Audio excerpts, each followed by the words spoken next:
नमस्कार प्यारे बच्चों, अपन पढ़ रहे हैं सदिश। और सदिश के पिछले लेक्चर में मैंने पढ़ा था कि दो सदिशों का कोई दो सदिश है, जैसे पी वेक्टर और क्यू वेक्टर, और उनके बीच में कोण है थीटा कितना है। तो इनका जो परिणामी आर वेक्टर है, उस आर वेक्टर का फॉर्मूला यानी मोड ऑफ आर, यानी आर का फॉर्मूला अपन ने क्या पढ़ा था, वर्गमूल के आर बराबर वर्गमूल के अंदर P square plus Q square plus 2pq cos theta, जहाँ थीटा क्या होता है, इन दोनों पी वेक्टर और क्यू वेक्टर के बीच का कोण। और यहाँ से जो ये अल्फा का फॉर्मूला आपने देखा था कि tan अल्फा बराबर क्या आता था, q sine theta upon p plus Q cos theta. आज इन्हीं फॉर्मूले के ऊपर अपन कर रहे हैं कुछ न्यूमेरिकल्स। तो देखिए यहाँ पे मैंने कुछ न्यूमेरिकल बोर्ड पे लिखे हैं। न्यूमेरिकल नंबर 1 क्या बोला है कि दो परिमाण में समान सदिशों के मध्य कोण कितना होगा यदि उनके परिणामी सदिश का परिमाण भी उनके परिमाण के तुल्य हो। यानी ये बोल रहा है कि दो सदिश है, वो परिमाण में क्या है, बराबर p बराबर q, और इनका जो परिणामी r है वो भी इन्हीं के बराबर, यानी r बराबर p बराबर q है। तो इस p वेक्टर और q वेक्टर के बीच में जो कोण थीटा, इस थीटा का मान क्या होगा ये अपने को निकालना। तो देखिए फॉर्मूला जानते हैं, r बराबर क्या होता है, वर्गमूल के अंदर। सवाल क्लियर हो गया कि p q r बराबर इनके बीच में कोण कितना होगा। ये मैंने आपको लास्ट लेक्चर में बताया भी था कि जब तीनों बराबर हो तो थीटा 120 डिग्री आता है। इसको सोल्व कर लो यहाँ पे। तो क्या दिया है, r होता है वर्गमूल के अंदर p square plus Q square plus 2pq cos theta. इसने क्या बोला है कि r इन सब बराबर है, तो मान लो सभी r बराबर p बराबर q मान लो, कुछ ही मान लो, सारे x मान लेते हैं, सारे बराबर मान लो। ये x स्क्वायर बराबर यहाँ भी x square plus 2 into x, P की जगह भी x, क्यू की जगह भी x और r की जगह भी x कोस थीटा। सोल्व करोगे तो यहाँ पे x आएगा ना, x r की जगह x, तो x बराबर वर्गमूल के अंदर x square plus x square 2x square plus यहाँ पे 2x स्क्वायर इंटू में कोस थीटा। यहाँ से वर्गमूल हटेगा, वर्ग कर दो दोनों ओर, तो एक्स स्क्वायर बराबर 2x square plus 2x square into में कोस थीटा। तो यहाँ से देखिए इधर जाएगा तो आएगा 2x स्क्वायर कोस थीटा बराबर एक्स स्क्वायर माइनस का 2x स्क्वायर। तो यहाँ आपको मिलेगा सिर्फ माइनस एक्स स्क्वायर, इससे कट जाएगा तो 2 कोस थीटा बराबर माइनस का 1, तो कोस थीटा बराबर माइनस का 1/2। और कोस थीटा का मान माइनस 1/2 कब होता है, जब इसका कोण यानी कोस थीटा बराबर, यानी कोण कितना होगा, दिस इंप्लाइज थीटा बराबर कोस इनवर्स माइनस 1/2, यानी कोस का मान माइनस 1/2 कहाँ होता है, तो ये होता है 120 डिग्री पर। कहाँ होता है, 120 डिग्री पर। नहीं आया समझ में ये कैसे होता है, तो देखिए इसको ऐसे निकालते हैं। इसको आप लिखो कोस 60 को लिखो बराबर माइनस का 1/2, तो कोस का मान 1/2 कहाँ होता है, 60 डिग्री। तो आप इसको कोस 60 लिख सकते हो। अब यहाँ माइनस को अरेंज करना है आपको, तो इसको आप कोस 60, इस माइनस को अरेंज करना है तो आप इसको लिखो कोस 180 माइनस 60। कैसे लिखा है मैंने ऐसा, क्योंकि आप जानते हो कोस 180 माइनस थीटा क्या होता है, माइनस कोस थीटा। तो इसको अपन ऐसा लिख सकते हैं, यानी माइनस को मैंने अरेंज कर दिया जो थीटा से, यानी कोस थीटा बराबर आप इसको कोस 120 लिख सकते हो। कोस से कोस अब कट जाएगा तो थीटा आपको मिलेगा 120 डिग्री। ये कैसे आता है, तो ये ट्रिग्नोमेट्री के फॉर्मूले हैं कि 180 पे 360 पे आपका त्रिकोणमितीय अनुपात परिवर्तित नहीं होता है। और डिटेल से जानना है तो बेसिक मैथ्स फॉर फिजिक्स में आप जाके ट्रिग्नोमेट्री के लेक्चर्स पूरे देख लीजिएगा, वहाँ सब कुछ ये बता रखा है। क्लियर, तो यहाँ कोण कितना होगा, 120 डिग्री होगा। ओके, चलिए अगला सवाल आप पहले पॉज करके खुद सोल्व करो, उसके बाद आप इसका सोल्यूशन देखिएगा। ठीक है, यहाँ तक ये वाला क्लियर। नेक्स्ट सवाल, सवाल नंबर 2 की बात अपन करते हैं। सवाल नंबर 2 क्या बोला, देखिए सवाल करने से पहले सवाल को ध्यान से पढ़ लीजिएगा कि दो बल है जिनका अनुपात 3:5 है, वह इनके परिणामी का परिमाण 35 न्यूटन है, वह इनके बीच कोण 60 डिग्री है। तो प्रत्येक बल का परिमाण ज्ञात कीजिए। दो बल है, मान लो दो बल F1 F2 मान लो, यानी आपको F1 अनुपात F2 क्या दिया है, 3:5, और इनका परिणामी का जो परिमाण है मान लो वो R है। रिजल्टेंट की वैल्यू आपको दे रखी है 35 न्यूटन आपको दे रखी है, ठीक है। और इनके बीच में जो थीटा है, कोण का मान दिया है 60 डिग्री है। तो ये प्रत्येक बल का परिमाण, यानी F1 और F2 का आपको बताना है परिमाण। तो देखिए इनका अनुपात 3:5 है, तो अपन देखिए R क्या होता है, R होता है वर्गमूल के अंदर F1 square plus F2 square plus 2f1 f2 cos theta. अब रटना मत P और Q, मैंने P और Q की जगह f1 f2 काम में ले लिया। तो देखिए अनुपात है, जैसा अपन मान ले f1 को अपन 3x मान लेते हैं और f2 को अपन 5x, यानी कुछ अनुपात है इनमें, ऐसा मान सकते हैं अपन। तो यहाँ और r का मान 35 रख दो, यहाँ पे r का मान 35, r का मान 35, f1 की जगह आप 3x स्क्वायर मान लो, x का मान निकाल लेंगे भाई, अनुपात में ना ये, इसको अपन 3x 5x ऐसा मान सकते हैं। तो 3x स्क्वायर प्लस f2 कितना 5x स्क्वायर, और यहाँ पे प्लस का 2, f1 की जगह 3x, f2 की जगह 5x इंटू में कोस थीटा, और थीटा यहाँ पे दे रखा है 60 डिग्री। 60 डिग्री सोल्व करोगे तो देखिए 9x स्क्वायर प्लस का 25x स्क्वायर, यहाँ पे 2 इंटू 3 यानी 15x स्क्वायर, कोस 60 का मान 1/2 से 2 तो कट जाएगा, वर्गमूल के अंदर। तो आपको मिलेगा कितना, वर्गमूल के अंदर 9x square plus 25x square plus का 15x स्क्वायर। तो आसानी से 25, 15, 40 और 9 यानी ये आएगा वर्गमूल के अंदर 49x स्क्वायर। तो आपको मिलेगा 35 वर्गमूल 49 7x। तो x का मान 35/7 आएगा, तो x का मान आएगा कितना 5 आएगा। अब x 5 आ गया तो f1 कितना हो जाएगा 3 इंटू एक्स यानी 3 इंटू 5 यानी 15 न्यूटन, और f2 यानी f1 तो आपको मिलेगा कितना 15 न्यूटन मिलेगा। और इसी प्रकार f2 निकालना है तो f2 कितना यहाँ से आपका 5x है, तो 5x का मान कितना निकाला अपन ने 5, तो f2 का मान आएगा 5 5 जा 25 यानी 25 न्यूटन, आपको आंसर मिल जाएगा। ठीक है, बिल्कुल अनुपात में जैसा इसने बोला वैसा अपन इसको सोल्व कर लिया। अगला सवाल थोड़ा अच्छा सवाल है, ठीक सवाल है, तो ये आप दोनों नोट कर लीजिए पॉज करके, और सवाल ये पढ़िए और इसको पहले आप सोल्व कीजिए, उसके बाद आप इसका सॉल्यूशन देखना। क्लियर? चलिए नेक्स्ट सवाल नंबर 3 की बात करते हैं। सवाल नंबर 3 तो क्या बोला है, किसी बिंदु पर कार्य करने वाले दो बलों के परिमाणों का योग, किसी बिंदु पर कोई दो बल कार्य कर रहे हैं, उनके जो परिमाण है उनका योग दिया 18। फिर आगे बोला है तथा उनके परिणामी का परिमाण 12 न्यूटन। 12 मीन्स 12 न्यूटन, बल है तो न्यूटन होगा, इसमें 12 मतलब 12 है।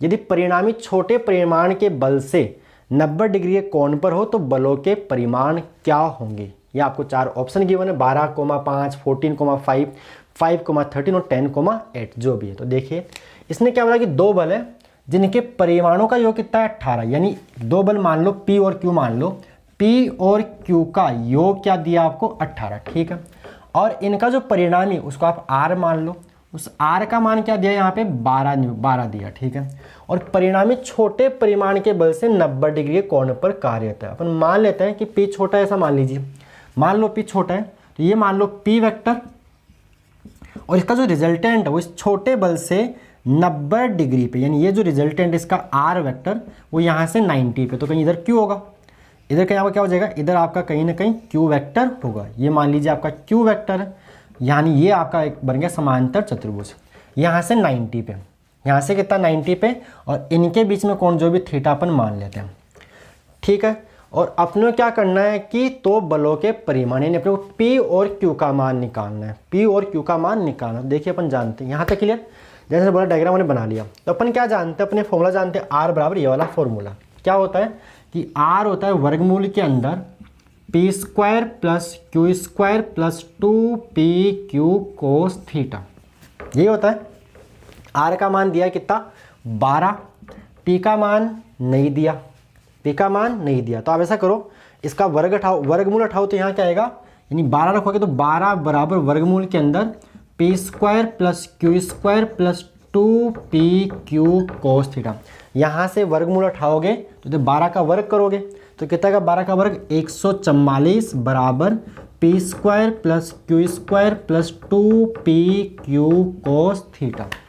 अब यहाँ तो दिक्कत होगी, अपने पास तो P प्लस Q का मान है ना, तो P square plus Q square है, यानी और अपने को मान निकालना है P और Q का। तो एक समीकरण तो ये बना, दूसरा देखिए दूसरा समीकरण कैसे बनेगा, अपन जानते हैं, क्या जानते हैं कि tan अल्फा की परिणामी जो ये था ना, ये अगर डायग्राम में बनाए कि ये आपका समांतर चतुर्भुज है, ये P वेक्टर, ये R वेक्टर और ये Q वेक्टर, जो अल्फा है, इस अल्फा का मान यहाँ कितना गिवन है, इस अल्फा का मान यहाँ गिवन है 90 डिग्री। क्या गिवन है 90 डिग्री। तो यहाँ अपन यूज करते हैं टेन अल्फा वाला फॉर्मूला। क्या होता है टेन अल्फा का फॉर्मूला? टेन अल्फा बराबर होता है Q sine theta upon P plus Q cos theta. कैसे आता अपन ये भी देख रखा है।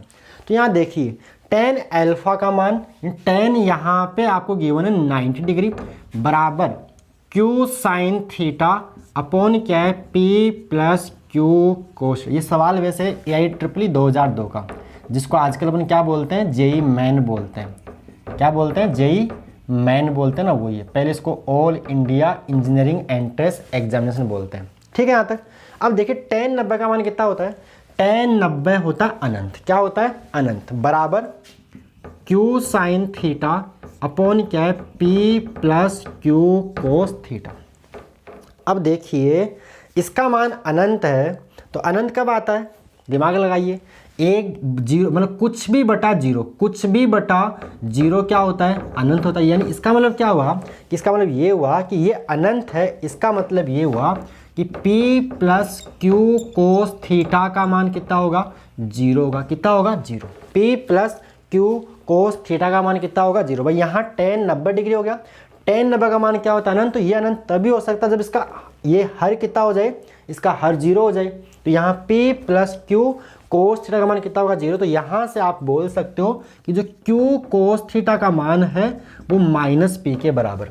ये समीकरण नंबर 1 मान लो, समीकरण नंबर 2 मान लो कि क्यू कोस थीटा का जो मान है वो माइनस P के बराबर है। किसके बराबर है? माइनस P के बराबर। तो आप क्या करो, यहाँ लाके इसमें देखो 144 का वर्ग P square plus Q square, और यहाँ पे 2p तो चल ही रहा है, और क्यू कोस थीटा की जगह आप लिख सकते हो माइनस का p। तो यहाँ से 144 बराबर पी स्क्वायर, अब यहाँ से प्लस का क्यू स्क्वायर प्लस 2, और यहाँ माइनस तो माइनस का 2p स्क्वायर। तो यहाँ से आपको मिलेगा 144 बराबर Q square minus P square. यही मिलेगा। क्या आपको दिखाई दे रहा है यहाँ पे? 144 बराबर Q square minus P square. 144 बराबर क्यू स्क्वायर। एक बार मेरे को यहाँ, चलो यहाँ पे मैं ऐसा करता हूँ, इसको यहाँ इधर लिखता हूँ 144 बराबर क्यू स्क्वायर। इसको रब कर दूँ। अब सॉल्व करना, कुछ नहीं करना। तो मैं यहाँ थोड़ा सा इसको यहाँ से हटा देता हूँ। आपने नोट नहीं किया तो बैक करके पॉज कर आप नोट कर लेना।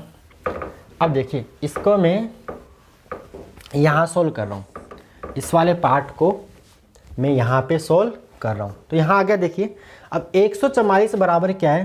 Q square minus P square, यानी ए स्क्वायर माइनस बी स्क्वायर। इसको अपन बोल सकते हैं क्यू माइनस पी इंटू में क्यू प्लस पी। फायदा क्या होगा? क्योंकि अपने पास क्यू प्लस पी का मान पड़ा है कितना? 18। चाहे पी प्लस क्यू बोलो चाहे क्यू प्लस पी बोलो, बाल तो एक ही है। तो यहाँ पे 144 बराबर क्यू माइनस पी इंटू में कितना आएगा? 18। तो यहाँ से आप बोल सकते हो कि क्यू माइनस पी का मान आएगा 144 बटा 18, और 144 में 18 का भाग दोगे तो कितना आएगा? 8 आएगा ना। तो भाग दे लो, पढ़ा आता ही नहीं आता, टेबल याद है ना। तो क्यू माइनस पी का मान कितना आ गया? 8 आ गया। कितना आ गया? 8 आ गया। ठीक है यहाँ तक। अब देखिए P प्लस क्यू का मान कितना है? 18, और Q माइनस कितना है? तो आप दोनों को जोड़ दो, यानी Q प्लस P का मान कितना है? कितना है? 18 है। तो आप इन दोनों को जोड़ लीजिए। जोड़ोगे तो ये तो कट जाएगा। 2Q बराबर कितना आएगा? 18, और 8 कितना बन जाएगा आपका? 26। तो Q का मान कितना आ जाएगा? 13 न्यूटन, जो भी 13 आ जाएगा। अब Q का मान 13 है तो P का मान क्या हो जाएगा? P का मान हो जाएगा 18 माइनस Q। तो P का मान 18 माइनस 13, यानी P का मान क्या आएगा? 5 न्यूटन। 5, तो बल कितना होगा? 5 और 13। 5 और 13, एक तो 5 होगा और दूसरा कौन सा होगा? 13। ऑप्शन कौन सा? Option C is correct. Option C is correct. तो इसको आप पॉज करके नोट कीजिए। इसमें अपन एक सवाल और करते हैं। ओके,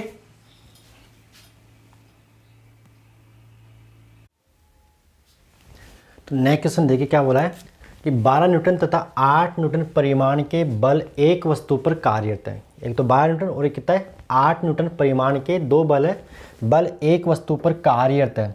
फिर बोला है वस्तु पर लगने वाले परिणामी बल का अधिकतम मान क्या है? 4 ऑप्शन, यानी एक बल कितना है? 12, एक कितना है? तो मैक्सिमम फोर्स कितना होगा? तो देखिए मैंने पहले पढ़ रखा है कि आर क्या होता है? वर्गमूल के अंदर P square plus Q square plus 2pq cos theta. देखिए आर अगर थीटा 0 करते हैं तो आर आता है p प्लस क्यू। ये होता है इसका अधिकतम मान, ये इसका क्या होता है मैक्सिमम वैल्यू।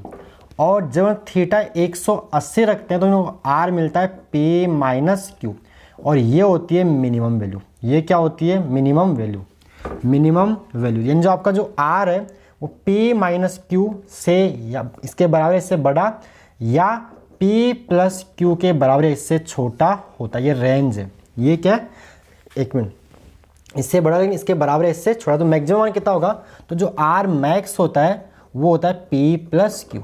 क्या होता है P प्लस क्यू, यानी आर इसके बीच में वेरी करता है, मिनिमम ये मैक्सिमम ये, या इससे बीच में भी हो सकता है। तो मैक्सिमम जो आएगा वो सीधा होगा 12 प्लस 8 यानी कितना आएगा 20 न्यूटन। तो मैक्सिमम फोर्स कितना, option C is correct. And simple, दोनों को जोड़ना है, बड़े में दोनों को जोड़ना है, और मिनिमम होता है दोनों का डिफरेंस के बराबर, इसके बीच में कुछ भी हो तो ये आप ये रेंज इसकी याद कर लीजिएगा।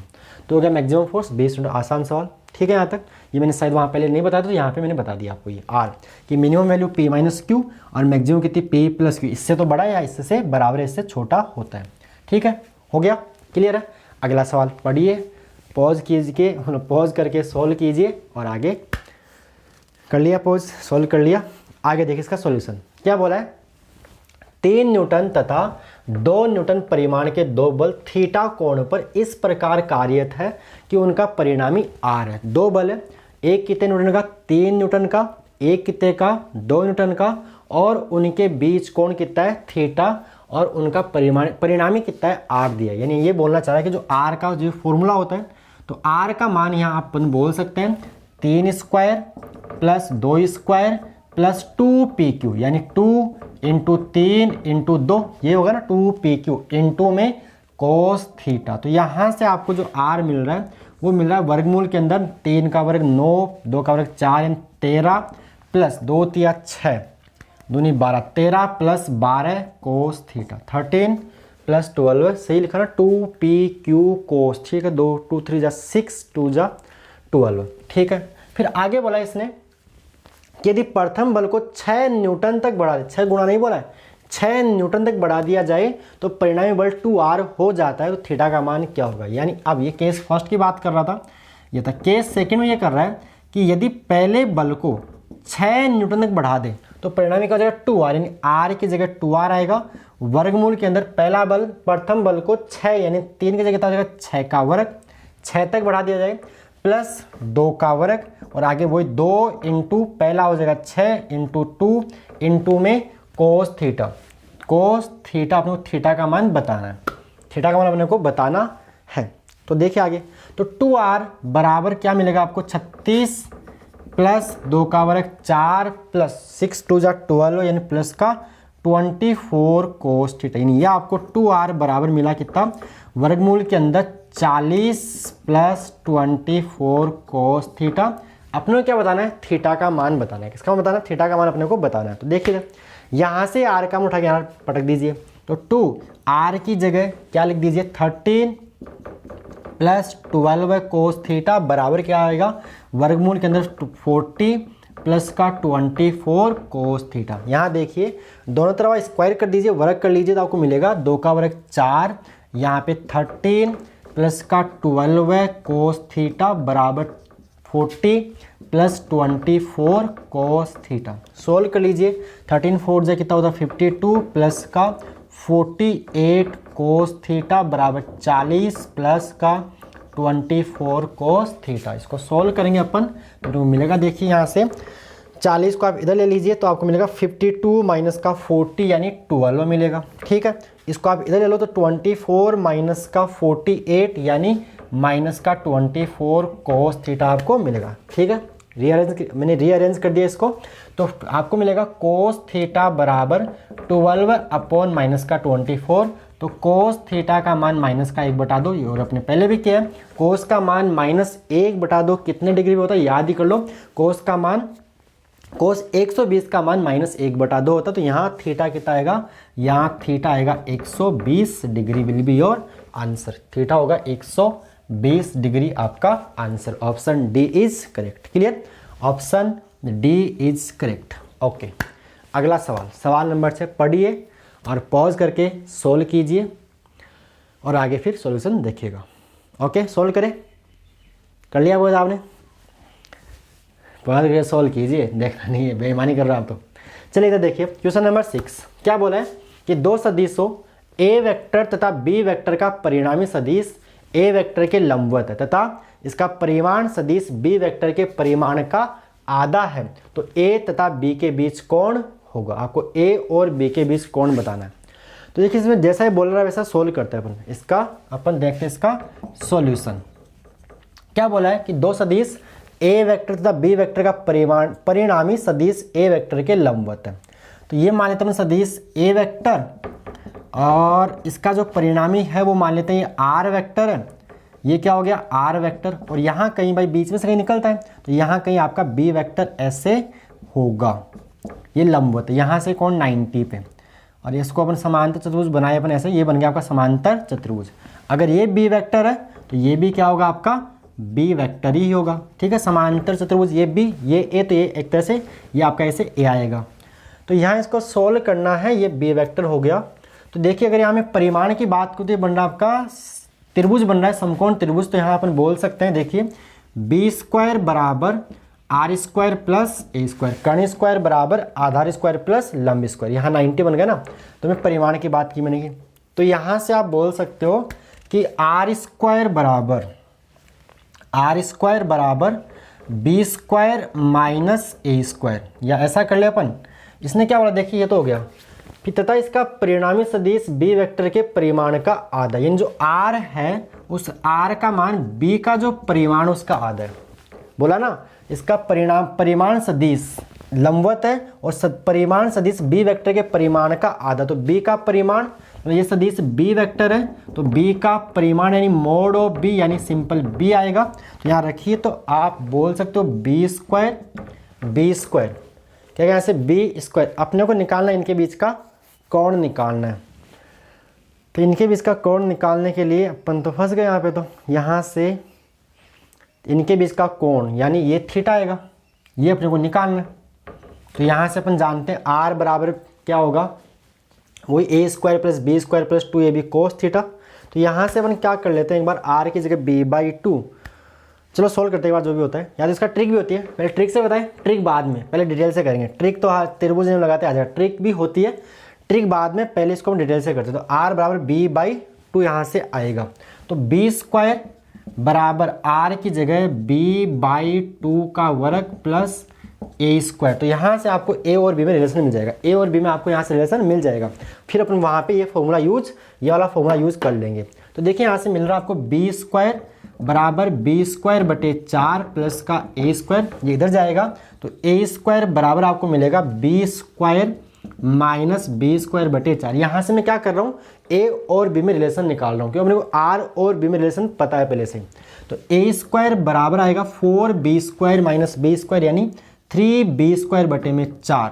तो यहाँ से जो ए का मान है, ए का जो मान आपको मिलेगा कितना, मैं इधर वर्गमूल लगाऊंगा तो वर्गमूल 3b स्क्वायर बटे में 4। तो ए का मान आएगा √3b/2 आपको मिला ए का मान। अपन केवल परिमाण की बात करें, किसकी बात करें, परिमाण की बात यहाँ पे कर रहे हैं।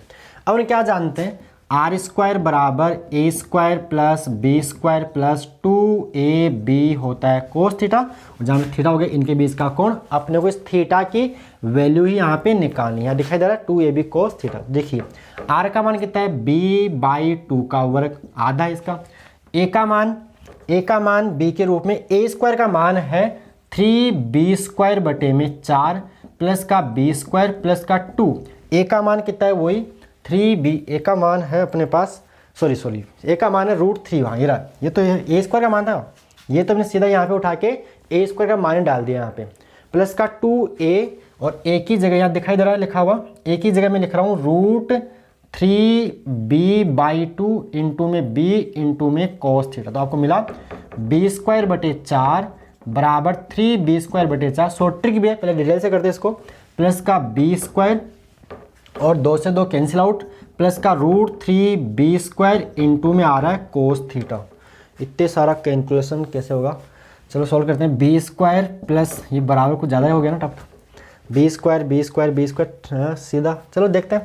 b square 3b square plus का 4b स्क्वायर, एलसीएम ले रहा हूँ, प्लस का 4√3b² कोस थीटा।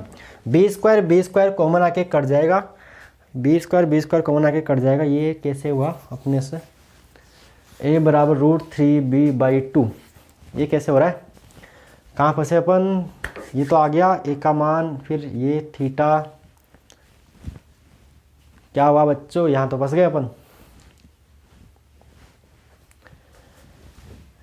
ये कैसे हुआ, कहाँ जा रहा है इसका solution, 3b² 4 3b² plus 4b² plus का theta b², 2ab cos theta 2√3/2 4√3, देख हो जाएगा।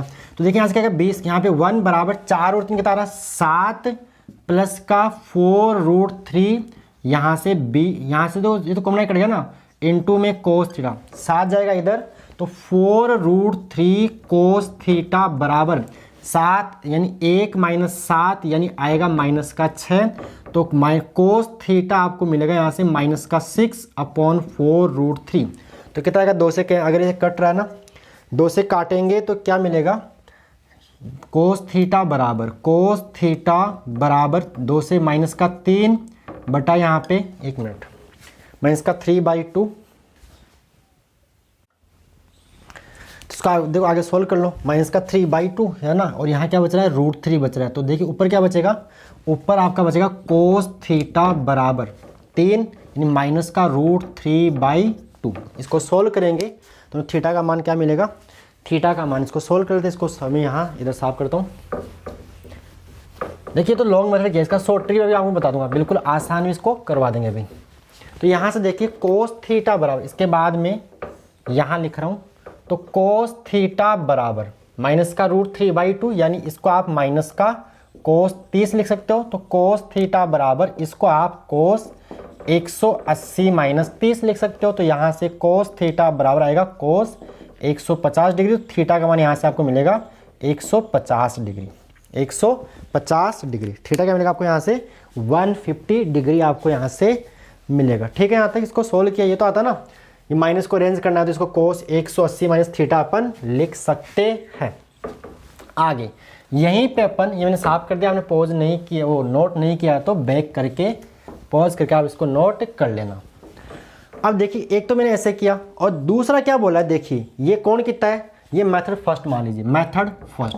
सेकंड मेथड इसको अपन अप्लाई करते हैं यहाँ पे, मेथड सेकंड क्या बोला है यहाँ पे, अल्फा कितना डिग्री है 90। तो अपन जानते हैं tan अल्फा बराबर क्या होता है Q sin theta upon P plus Q cos theta. यानी यहाँ अपन बात करते हैं B और A के रूप में, भाई P Q की जगह A और B दे रखा है। अगर अल्फा 90 डिग्री है तो tan 90 बराबर B sin theta upon A plus B cos theta. तो tan 90 का मान कितना होता है, अनंत होता है, बराबर B sin theta upon A plus B cos theta. ठीक है यहाँ तक। अब ये जीरो कब हो सकता है, ये अनंत कब हो सकता है, जब ये जीरो, यानी यहाँ से क्या हो गया A plus B cos theta बराबर कितना होगा 0 डिग्री। तो यहाँ से सॉरी 0 डिग्री 0, इसका मान क्या हो जाए 0। तो cos B cos थीटा बराबर क्या होगा माइनस का A। तो cos थीटा क्या होगा माइनस A बटा B के बराबर होगा, माइनस A बटा B के बराबर होगा। अब देखिए यहाँ पे अपन ने A और B का मान निकाल रखा है। B का मान, A का मान कितना है, A का मान है √3/2B और ये नीचे क्या आएगा B, B से B कट जाएगा, वापस कहाँ पहुँच गए अपन वहीं पे। तो cos थीटा बराबर -√3/2, उसके बाद आप आगे सोल्व करना। तो यहाँ से आपको थीटा कितना मिलेगा, यानी इसको आप लिखोगे cos थीटा बराबर ये cos 150 का मान होता है। तो यहाँ से cos कैंसिल आउट, तो थीटा आपको यहाँ से मिलेगा 150 डिग्री। क्या मिलेगा 150 डिग्री। ऐसे भी इस फॉर्मूले से भी ला सकते थे अपन और इससे भी ला सकते हैं जैसा अपन ने पहले किया था। और इसकी एक शॉर्ट ट्रिक और है, यहाँ थोड़े से कैलकुलेशन में फंस गए थे, बड़ी हो रही थी, लेंदी हो रही थी। देखो ये फॉर्मूला यूज करने से आपको इतनी बड़ी कैलकुलेशन नहीं करनी पड़ेगी। क्लियर है, आगे बात समझ में। ये फॉर्मूला यूज करने से आप इस कैलकुलेशन से बच जाओगे। और इसकी एक शॉर्ट ट्रिक भी अपन ट्राइंगल लॉ को काम में लेके देखते देखिए। यहाँ तक क्लियर। ये मेथड आप इसको ऐसे भी कर सकते हो, और इसको मैं साफ कर रहा हूँ इसको यहाँ से। क्लियर यहाँ तक? मेथड थर्ड की बात अपन कर लेते हैं। मेथड थर्ड किसका? सवाल नंबर 6 का। इसको साफ करते हैं यहाँ से। तो यहाँ देखिए मेथड थर्ड, ये शॉर्ट ट्रिक है। अब इतने तरीके से कर सकते हैं, मैंने सारा ही समझा दिया, तो मान लीजिए अब तो आ गया ना क्लियर। मेथड थर्ड कितना होगा देखिए, ये अगर आपको थीटा निकालना है, क्या निकालना है? थीटा। तो इस डायग्राम को, ये आपका आर वेक्टर, ये आपका आर वेक्टर, ये आपका ए वेक्टर, और ये आपका बी वेक्टर, ये आपका बी वेक्टर मान लेते। ये कोण अपन फाई मान लो। क्या मान लो? फाई। यहाँ से आप साइन फाई का मान निकाल लो। कितना आएगा? साइन होता है लंब बटा त्रिभुज है ना, देखो ये त्रिभुज नहीं बन गया ना, कि ये ए वेक्टर, ये बी वेक्टर, और ये इसके उल्टा आर वेक्टर, ए बी, ये दोनों समान दिशा में, इसका उल्टा ये होगा। जो आर वेक्टर बराबर है वो बी वेक्टर प्लस ए वेक्टर के बराबर, ऐसा हम बोल सकते हैं यहाँ पे। सदिश में मैं तो कल त्रिभुज लगा रहा हूँ, ये कोण 90 इसने दे रखा है। तो साइन थीटा होता है लंब बटा कर्ण, यानी परिमाण की बात करूँ तो आर बटा बी। तो आर का मान इसने बोला कि जो आर है वो बी का आधा है, कि इसका परिमाण सदिश तथा इसका परिमाण सदिश बी वेक्टर के परिमाण का आधा है। जो आर है वो b/2 बटे में क्या है? b। तो यहाँ से साइन फाई का मान आएगा, b से b कट जाएगा तो 1/2 आएगा। और साइन का मान 1/2 कब होता है? जब इसका मान कितना हो? 30 डिग्री, यानी इसको आप साइन 30 बोल सकते हो। तो यहाँ से फाई आपको मिलेगा 30 डिग्री। कितना मिलेगा? 30 डिग्री। क्या कोण 30 डिग्री है? आंसर तो कितना आ रहा है? 150 डिग्री आ रहा है। आंसर कितना आ रहा है? 150 डिग्री। क्या कोण 30 है? तो मैंने आपको सिखाया था इससे पहले वाले लेक्चर के अंदर कि दो सदिशों के बीच का कोण ज्ञात करने के लिए उनको टेल से टेल जोड़ना पड़ता। तो यहाँ देखिए ये क्या जुड़ रहा है? इस बी वेक्टर का जो टेल है वो ए वेक्टर के हेड से जुड़ रहा है, हेड से जुड़ रहा है। तो यहाँ नहीं है, तो आप क्या करो, इसको खिसका दो ए वेक्टर को आगे, ए वेक्टर को आगे। तो ये होगा इनके बीच का कोण, ये नहीं होगा। ये मैंने आपको पहले भी सिखा रखा है कि दो सदिशों के बीच का कोण ज्ञात करने के लिए उनको टेल से टेल जोड़ के छोटा कोण लेना होता है। तो टेल से टेल जोड़ दिया, तो ये अगर 30 डिग्री आ रहा है तो ये कितना आएगा? ये 150 डिग्री आएगा। कितना आएगा? तो जो थीटा ये वाला, ये थीटा होगा 180 माइनस 30 यानी 150 डिग्री। ये होगा इनके बीच का कोण, ये है इनके बीच का कोण। क्लियर आया? तो ये आपका, और भी ये इतना यूज कुछ करना ही नहीं पड़ेगा, बस सीधा शॉर्ट ट्रिक।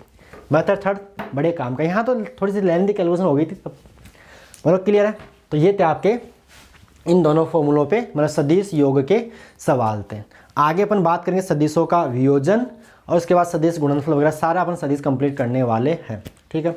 ओके प्यारे बच्चों, धन्यवाद।